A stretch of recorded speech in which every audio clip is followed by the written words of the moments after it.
যারা শিশুর রক্ত পান করে, যারা কিশোরের রক্ত পান করে, যারা ছাত্রের রক্ত পান করে, যারা রিক্সাওয়ালা শ্রমিকের রক্ত খাওয়ার জন্য রক্ত পিপাসু হয়ে উঠে, তৃষ্ণার্ত হয়ে উঠে, তাদের যদি প্রত্যাবর্তন ঘটনার চক্রান্ত করেন, জনগণ হচ্ছে সবচাইতে বড় আদালত, সবচাইতে বড় বিচারক।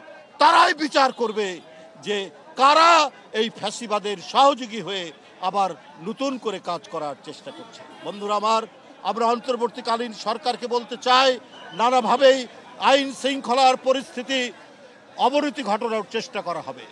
আপনারা শক্তভাবে সেটিকে আপনারা দমন করুন, দুষ্কৃতিকারীদেরকে উচ্ছেদ করুন, চাঁদাবাজ দখলবাজ যারা আছে তাদের বিরুদ্ধে আপনার পুলিশ প্রশাসন এবং আইন শৃঙ্খলা বাহিনীকে তৎপর হতে বলুন।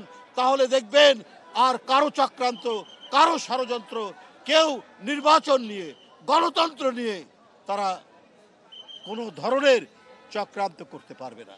বন্ধুরা আমার, আমি মনে করি আরাফাত রহমান কোকো রাজনীতি করতেন না, তিনি ক্রীড়া সংগঠক। এখানে যারা অধিকাংশ আমরা যারা রাজনীতির লোক, কিন্তু আরও অনেকে এখানে মানে ক্রীড়ার সাথে সংশ্লিষ্ট, তাদেরই উদ্যোগে আমরা এই কবরে এখানে তার কবর জিয়ারত করলাম, আমরা পুষ্পস্তবক অর্পণ করলাম।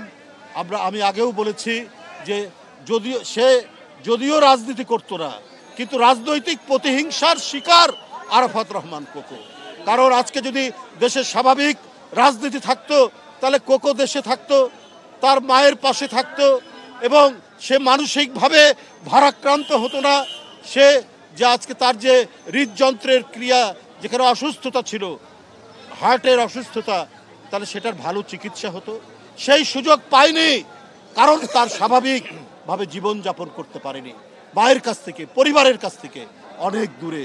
তাই আমি মনে করি এই গণতান্ত্রিক আন্দোলনের একজন শহীদ হচ্ছেন আরাফাত রহমান কোকো, কারণ শেখ হাসিনার অত্যাচারের কারণে এই পৃথিবী থেকে চলে গেছে।